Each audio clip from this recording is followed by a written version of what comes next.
மூழ்கி போன உண்மைகள் வெளிவரத் தொடங்கியுள்ளது. இதை படிக்க 5 நிமிடம் ஒதுக்குங்கள். நம் வரலாற்றை தெரிந்து கொள்ள இந்த முறை உங்களை 20,000 வருடங்களுக்கு முந்தைய கடலில் மூழ்கிய ஒரு உலகத்திற்கு அழைத்துச் செல்ல இருக்கிறேன். என்னுடன் சேர்ந்து பயணிக்க உங்களின் பொன்னான 5 நிமிடங்களை ஒதுக்குங்கள். இங்குதான் உலகின் முதல் மனிதன் பிறந்ததாக வரலாற்று ஆய்வாளர்கள் தெரிவிக்கிறார்கள். இங்குதான் நம் மூதாதையர்கள் வாழ்ந்தனர். இங்குதான் நாம் இன்று பேசிக் கொண்டிருக்கும் நம் தமிழ் பிறந்தது. இங்குதான் இன்னும் பல வரலாற்று அதிசயங்கள் நிகழ்ந்துள்ளது.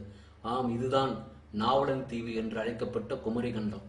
கடலுக்கடியில் இன்று அமைதியாக உறங்கிக் கொண்டிருக்கும் இது ஒரு காலத்தில் பிரம்மாண்டமாக இயங்கிக் கொண்டிருந்த ஒரு தமிழ் கண்டம். இன்று தனித்தனி நாடுகளாக உள்ள ஆஸ்திரேலியா, தென்னாப்பிரிக்கா, இலங்கை மற்றும் இன்றுள்ள சில சிறு சிறு தீவுகளை இணைத்தவாறு இருந்த ஒரு பிரம்மாண்டமான இடம்தான் குமரி கண்டம். 7 தெங்க நாடு, 7 மதுரை நாடு, 7 முன்படை நாடு, 7 பின்படை நாடு, 7 குன்ற நாடு, 7 குணங்கரை நாடு, 7 குறும்பனை நாடு என்று இங்கு 49 நாடுகள் இருந்துள்ளது. பருளி, குமரி என்று 2 ஆறுகள் ஓடியுள்ளது. குமரி கொடு, மணிமலை என்று 2 மலைகள் இருந்துள்ளது. தென்மதுரை, கபாடபுரம், முத்தூர் என பிரம்மாண்டமான 3 நகரங்கள் இருந்தன.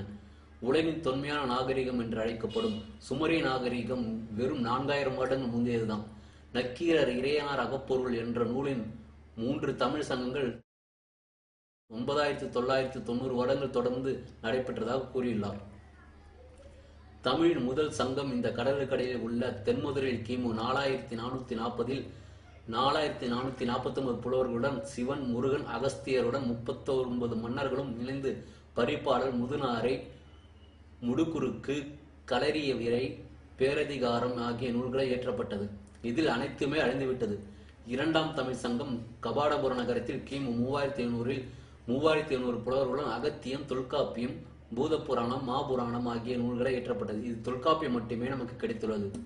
3ஆம் தமிழ் சங்கம் இன்றைய மதுரையில் கிமு 1850 440 புலவர்களுடன் அகநானூறு, புறநானூறு, நாலடியார், திருக்குறள் ஆகிய நூல்கள் இயற்றப்பட்டது. இவ்வளவு பழமையான தமிழினை வரலாற்றுடைய பெருமையுடன் உலகிற்கு தெரியப்படுத்த வேண்டிய இந்திய அரசு எந்த அக்கறையும் காட்டாமல் இருப்பது வேதனையான விஷயம்.